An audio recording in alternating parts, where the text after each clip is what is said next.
think this is similar to the Speaker Johnson video that I played last week where he just made an announcement to the press and then he took questions for a little bit. So he says, today I summarized for America the very simple facts about the Democrat shutdown. Not a single one of them can refute the evidence I've presented here. So see what he's got Shutdown Day 5. Here's the House Speaker. Here's the House real Speaker. Facts. And I'm going to try to here in a very abbreviated summary manner to present those to you. And the facts are very clear.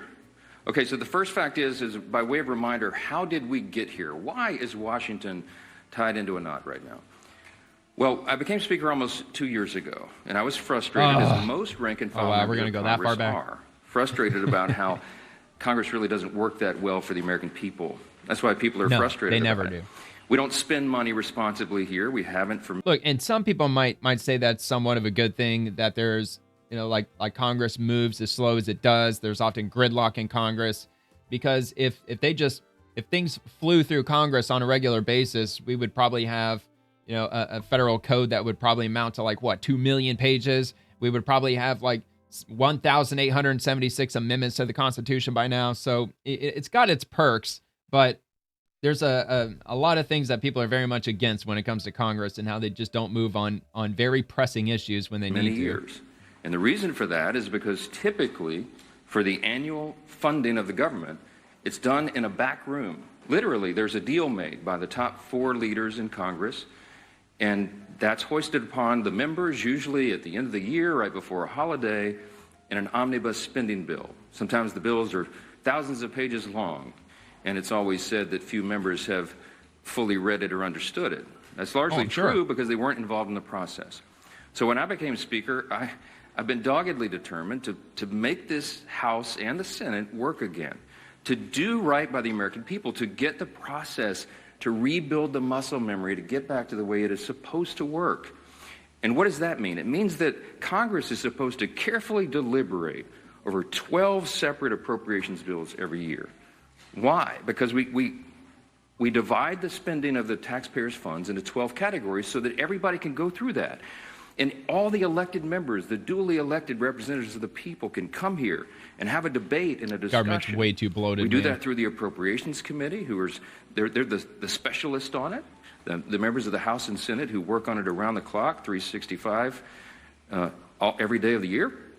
And then they put together a product. It goes to the full body in the House and then the full body in the Senate, and they work on that together. Okay, and they come man, up I don't have time to watch the whole thing. The most efficient and effective. First, there's a but issue. I will here before I forget what I'm going to do. I'm going to repost it to my X profile, and in my description, there should be a direct link to my X profile, but you can also go to Speaker Mike Johnson. It's at Speaker Johnson if you happen to be over on X. But I'm going to try to see if there's a Q&A section or a portion of this. As a September funding health subtitle. There might not be. One COVID responsible. Chuck Schumer is trying to cover himself and not have another series of articles like this. Okay, that's why this is happening. There's a trend in New York that Chuck Schumer represents of electing Marxists. They're about to elect an actual Marxist as the mayor of New York City. Yeah, I know, we know, dude. The federal civilian workforce is effectively laid off right now, furloughed. They can't go to work. They don't have the money. Chuck Schumer, for political cover, decided to turn off the funds, and real people are getting hurt. FEMA services. I keep saying this because I live in a hurricane state. We're in the middle of hurricane season, and flood insurance policies cannot be renewed or purchased right now because Chuck Schumer's playing political games. This is real pain for real people. I can go on. There are articles written in the last 2 days. Some of your outlets wrote about low-income Medicaid. Look, I think that's what Democrats want. I think they want to put enough pressure to the point where agents start resigning, maybe, because they're just not getting any money. Deficiencies who are also disabled, they cannot go visit the doctor's office. So thankfully, mercifully, they've been able to be treated at home. But all that just stopped. So people are canceling their health appointments with their physicians. That is vitally important for them to stay alive. Because Okay, well, anyway, I'll link that if you want to check that out. That would be really interesting if I don't even know how they could do it. I doubt the federal government could do it. Somehow have the ability to issue like a no interest loan, which would essentially mimic like an IOU So if you're a federal agent and you have bills to pay, you got a mortgage, and like you're falling behind in your bills and your payments and everything, if there's some entity you could go to essentially collect your paycheck from them, and then when you get your back pay, you just forward it directly to them. So basically, they could fill out all the forms, and then have whatever their retro pay just directed directly to them, so it doesn't even go through the hands of the agent. It goes directly to that institution. I'm sure the federal government probably couldn't do that, but it'd be wild if, I don't know, like Elon Musk, I guess. Like, what if Elon Musk were to do that? He's like, look, I set aside X amount of billions of dollars. If you work in the federal government, if you're in like law enforcement or whatever, and if you're missing a paycheck, go to this website, fill out the application. I'll make sure you get paid. And then when the government gets switched back on, then, just send the funds back my way. No interest or anything, just an IOU kind of deal. That would be absolutely wild, man. I really doubt that's going to happen. But if things get dire enough, those conversations are probably going to be had sooner or later. That's probably not going to happen for weeks down the road. But I mean, they can't work without pay forever. Especially if, like Kristi Noem said, I believe she said that ICE agents aren't getting paid right now. But they haven't missed their first check. I think their first check isn't, not this week, but next week is when they're supposed to get their next check that they're not going to get. Like the last time they got paid, I think was last week. So they haven't reached a point where they've missed a check just yet. So anyway, Senate Republicans breaking. There's a big No Kings rally in Washington on October the 18th. Democrats are scared of their own radical left-wing base, so their secret plan is to keep the government closed until after this rally. Meanwhile, poor moms will struggle to feed their kids, and our troops will go without pay. It's time for Chuck Schumer to stop the political games. That's interesting. Very well could be part of the reason why. Maybe they're just trying to, I don't know, posture for this movement, try to virtue signal to their radical leftist base. I guess it's possible, Definitely sounds like it's going to happen. The No Kings protest. I'm sure it's going to be mostly peaceful. I'm sure there's totally going to be no fighting or no looting. No unrest. I'm sure it's going to go off without any hitch whatsoever, because that's totally how Democrats tend to protest. Anyway, Senate Republicans, Senator Mazie Hirono won't fund the government until illegal aliens get taxpayer-funded health care. It's not going to happen. And she says, I know what it's like to live paycheck to paycheck and not have access to affordable health coverage. Look, pretty much none of us has had affordable health coverage ever since Obamacare came out. Republicans' funding proposal would make that the new reality for millions of Americans, and they think I'm going to vote for that? Let's hear what she has to say. I come from a family where, as an immigrant... Ooh, that's quiet. My mother had low-paying jobs. She had absolutely no job security when we first got here. We lived in a one-room boarding house where the three of us slept sideways on one bed. I know what it's like not to have health insurance or health coverage. And my greatest fear as a child growing up in this situation was that my mother would get sick. She had no health care coverage. And if she got sick... Oh, bullshit, lady. What, you were 5 years old and you were worried about your mom not having health care coverage? Come on. She couldn't work, and if she didn't getting sick I could get. She wouldn't get paid. We literally, even when she was working...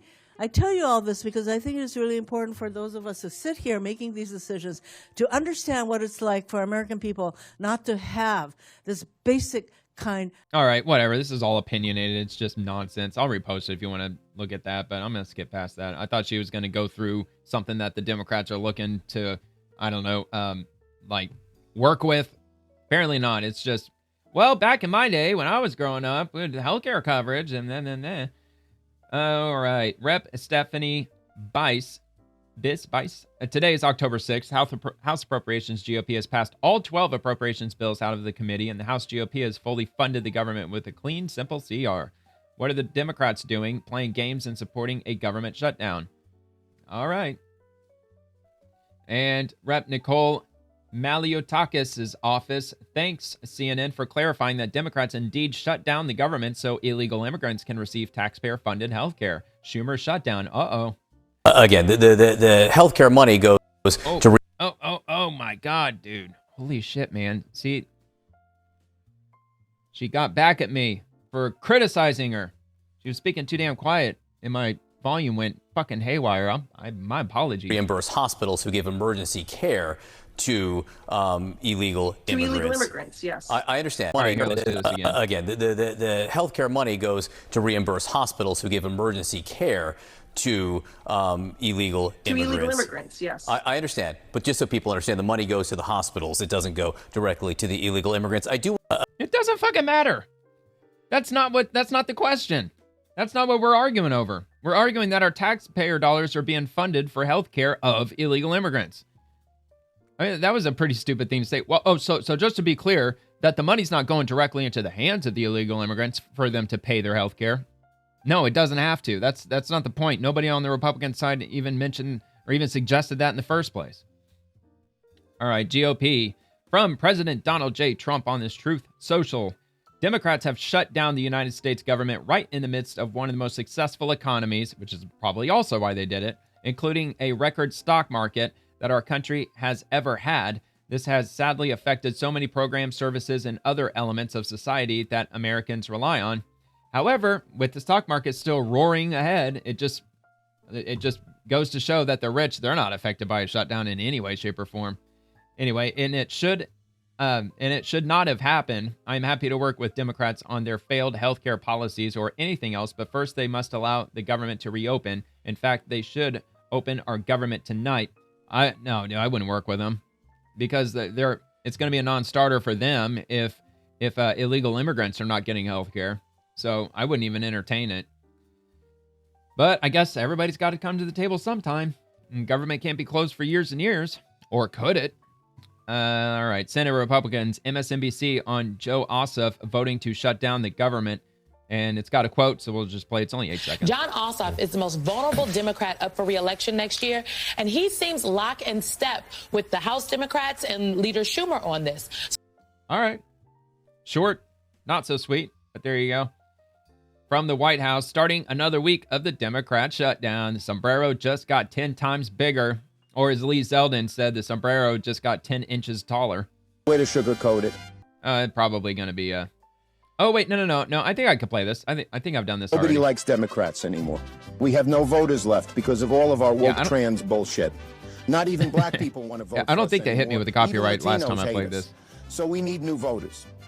And if we give all these illegal aliens free health care, we might be able to get them on our side so they can vote for us. They can't even speak English, so they won't realize we're just a bunch of woke pieces of shit, you know, at least for a while until they learn English and they realize they hate us too.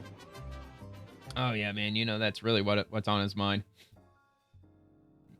Anyway, yeah, dude, the left can't meme, but the right still can.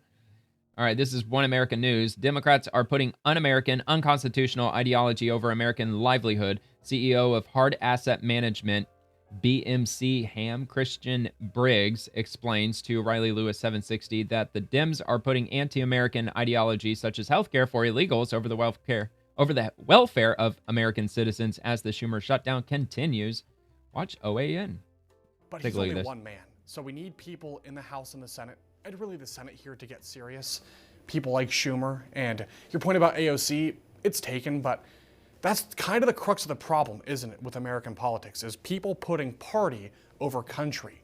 That is a toxic phenomenon, and I don't know how to combat it, but that's, I think, very dangerous. one of the core problems that we're I'm really sure that's facing happened today. throughout history.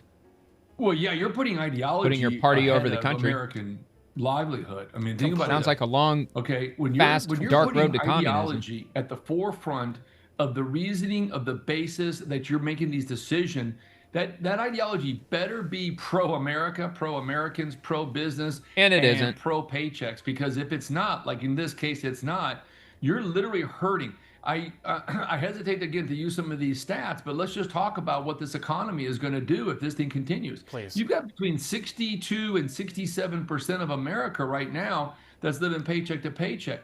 Now, I want you to remember that 99%, by the Chamber of Commerce's own numbers, that 99% of America is supporting, in the GDP that is, of small businesses being under 500 employees. And really, when you get down to the heart of the small business, it's under 50 employees.